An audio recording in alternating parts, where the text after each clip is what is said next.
සම්භාව්‍ය සිංහල සාහිත්‍යයේ හමුවන අපූර්ව කෘතියක් වන අමාවතුරේ එන අතිශය සිත්ගන්නාසුළු පුරාවෘත්තයක් ගැනයි අපි අද මේ සාකච්ඡාවෙන් විමසා බලන්න යන්නේ. අපි කවුරුත් අහලා තියෙන නන්දෝපරන්ද දමනිය කියන්නේ නිකම් කතන්දරයක් නෙවෙයි. ඒක අපේ මනසත් එක්ක බැඳුණු හරිම ගැඹුරු දාර්ශනික අර්ථයක් ගැන එන අපූර්ව සිදුවීමක්. ඉතින් අපි කෙලින්ම කතාවට බහිමු.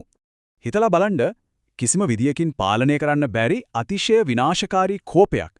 කිසිම දෙයකින් කම්පා නොවන නිරපේක්ෂ සංසුන් බවත් එක්ක ගැටුනොත් මොකද්ද වෙන්නේ? අන්න ඒක තමයි මේ කතාවේ මූලික ගැටුම. දෙවන්ත නාග රජකුගේ ගිනිගත් කෝපයත් කිසිදු ආයාසයකින් තොරව පාලනය කර සිතක් ඇති මහරහතන් වහන්සේ නමක වී ආධ්‍යාත්මික බලයත් අතර ඇතිවෙන මේ අසමසම සංග්‍රාමය කොයි වගේ එකක්ද කියලා අපි දැන් පියවරෙන් පියවර ගවේෂණය කරමු. මේ කතාවේ පළවන කොටස බාධා වූ දිව්‍යමය ගමන. ඊටමත් සරල අහසින් යන ගමනක් මුළු විශ්වයම කැළඹූ දැවැන්ත සිදුවීමක් බවට පත් වෙන්නේ කොහොමද? කතාවේ ආරම්භයේදීව මේ සිදුවීමේ දැවැන්ත බව අපිට තේරෙනවා. බුදුරජාණන් වහන්සේ දෙවුරම් වෙහෙර වැඩවසන කාලයේ අනේපිඬු මහා සිටුතුමා පසුදා දානයක් සඳහා උන්වහන්සේට ආරාධනා කරනවා. ඉතින් බුදුරජාණන් වහන්සේ මේ ආරාධනාව පිළිගෙන ඊට කලින් තවත් භික්ෂූන් වහන්සේලා 500ක් නමක් පිරිවරාගෙන තවතිසා දිව්‍ය ලෝකය බලා වෙනම කරන්න පිටත් වෙනවා. ඔන්න ඔතනදි තමයි ප්‍රශ්නය පටන් ගන්නෙ.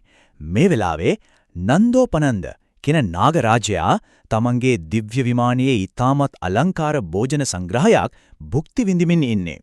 එක පාර්ටම අහස දිහා බලනකොට එයා දකිනවා තමන්ගේ විමානයේට ඉහළින් අහසින් වඩින බුදුරදුන් ඇතුළු භික්ෂුන් වහන්සේලා. නාගයාට කොයිතරම් කේන්ති ගියාද කිව්වොත් මේ මුඩුමහනුන් මගේ හිසට උඩින් තවතිසාවට යන්නේ කොහමද කියලා එයා දැඩි ලෙස කෝපයටපත් වෙනවා. තමන්ගේ හිසට ඉහළින් යන්න කිසිම කෙනෙකුට ඉඩ තියන්නේ නැහැ කියලා මේ නාගයා තරේම තීරණය කරනවා.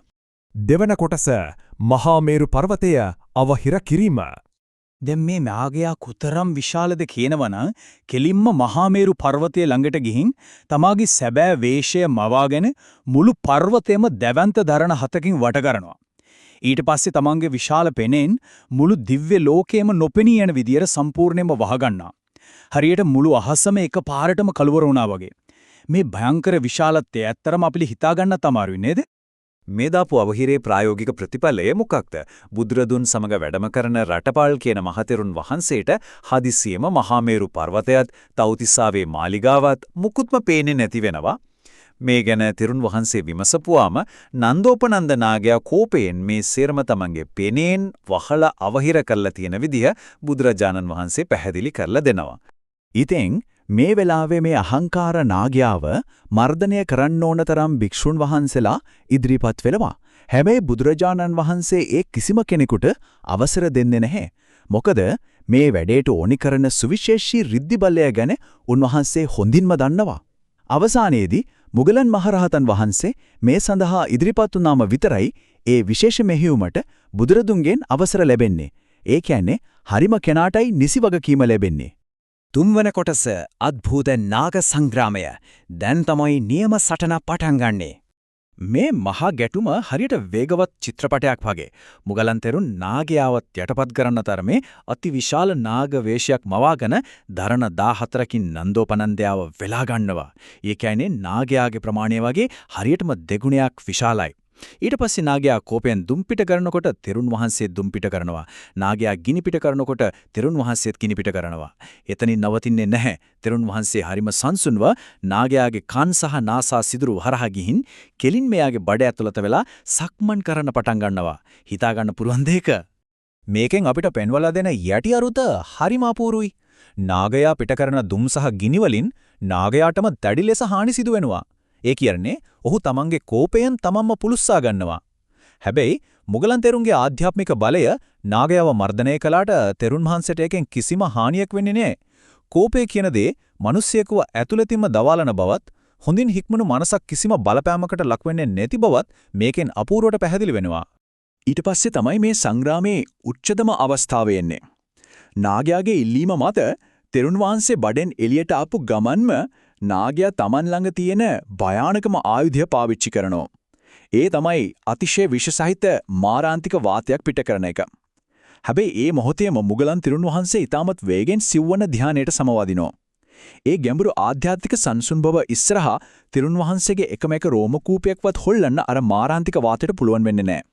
අන්න ඒකයි සැබෑ මානසික ශක්තිය කියන්නේ. 4 වන කොටස නාගරාජාගේ පරාජය.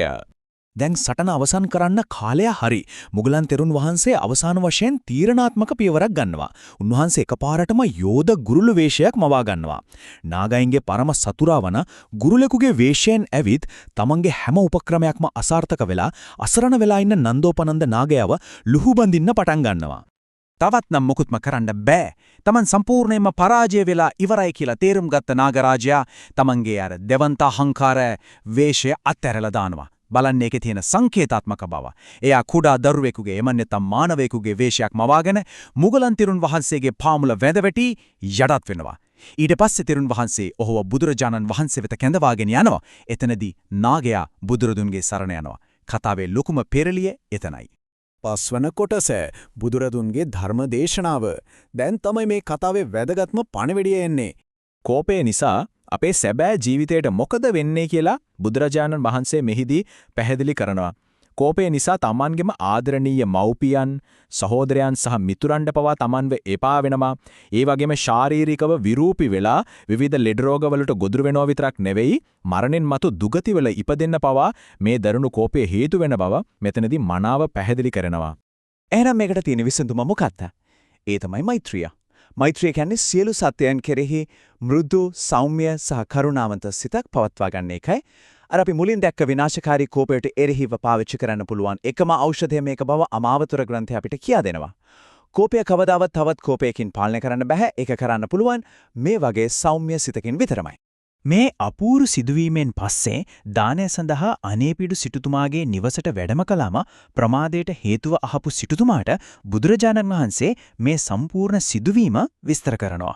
මුගල්න් තෙරුන්ගේ මේ විශිෂ්ට ජයග්‍රහණය ගැන කොයිතරම් පැහැදුනාද කියනවනම් සිටුතුමා සතියක් පුරාම භික්ෂූන් වහන්සේලාට මහා දානමය පුණ්‍ය කර්මයක් පවත්වමින් මේ සිදුවීම සමරනවා. අමාවතුර ග්‍රන්ථය මේ කතාව අවසන් කරන්නේ මෙන්න මේ අපූරු වැකියෙක්. එබැවින් හැම සතුන් කෙරෙහි මෙත්සිත ඇති විය යුත්තේය. හිතසිත මෙලෙක්සිත ඇති විය යුත්තේය. අපේ ජීවිතවලත් ඉඳහිත් මතුවෙනව නේද මේ වගේ නාගරාජයින්? ඒ කියන්නේ අපේම අභ්‍යන්තර කෝපය සහ ගැටුම්.